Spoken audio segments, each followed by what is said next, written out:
काश्मीर खोऱ्यातील पहलगाम या ठिकाणी दुर्दैवी असा दहशतवाद्यांकडून भ्याड हल्ला झाला आणि याच्यामध्ये पुण्यातील दुर्दैवी दोघांचा मृत्यू झाला। त्यापैकी कौस्तुभ गणबोटे यांच्या सध्या घरी आपण आलेलो आहोत। सध्या त्यांच्या चुलती आपल्या सोबत आहेत, आपण त्यांच्यासोबत चर्चा करणार आहोत। खरं तर खूप दुर्दैवी घटना आहे। कौस्तुभ गणबोटे यांचा मृत्यू झाला आहे। तुमच्या भावना आम्ही समजू शकतो, पण जाण्यापूर्वी काय तुमच्यासोबत चर्चा झाली तिकडे जातोय आणि ह्या सर्व गोष्टींची माहिती तुम्हाला कशी मिळाली?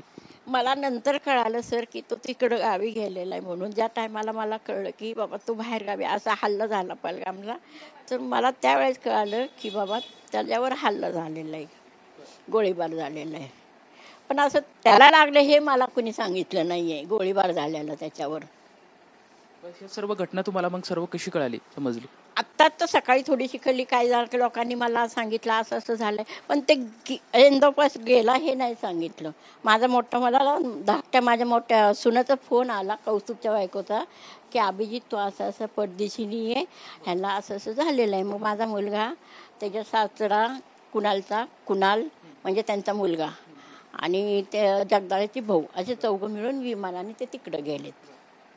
मग ते आता तिकडे गेल्यानंतर मला काय अजून कळलंच नव्हतं। मग आता माझ्या सुनाचा फोन आला की अंदाज पण हे झालेलं आहे। कोण कोण एकत्रित सर्व तिकडे गेलेले होते काश्मीरला? सोबत कोण होते त्यांच्या? काश्मीरमध्ये कौस्तुभ, संगीता, जगदाळेची बायको आणि त्यांची मुलगी, असे 5 जण होते।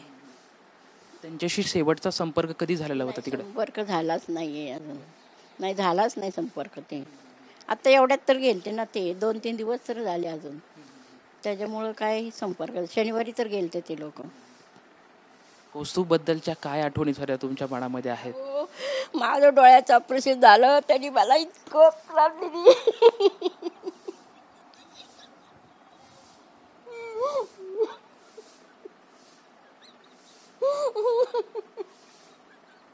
तुम्ही स्वतःला सावरा, त्यातून आता त्याची चुलती मारलीच नाही त्यांनी, अक्षरशः आईसारखं प्रेम दिलं हो त्यांनी मला।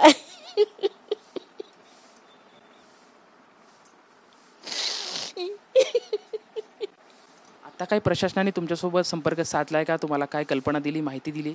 काहीच नाही मॅडम सर, अजून काहीच मला माहित नाही। आता मला सुनेकडनं कळले, दसपट गेलेले तो, पण अजून मला कुणी सांगितलं नव्हतं की ते हे असंच। फक्त गोळीबार झाला एवढं कळलं, पण बाकीचं अजून एवढं काही डिटेल माहिती नाही।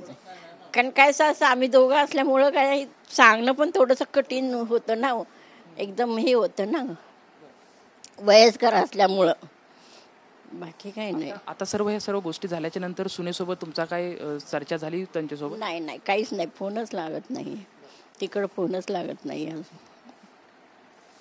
खरं तर आपण पाहू शकतोय की काश्मीरमधली अतिशय दुर्दैवी ही घटना आहे आणि दुर्दैवी घटनेमुळं गणबोटे परिवारात एक दुःखाचा डोंगर सध्या कोसळलेला आहे। हे कुटुंब अख्खं दुःखामध्ये आपल्याला सध्या पाहायला मिळतंय। त्यांच्या ज्या चुलती आहेत त्यांना हे अश्रू अनावर झालेले आहेत।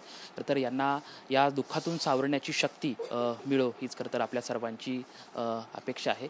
कॅमेरामॅन सुशांत राऊत सोबत लक्ष्मण जाधव, TV9 मराठी, पुणे।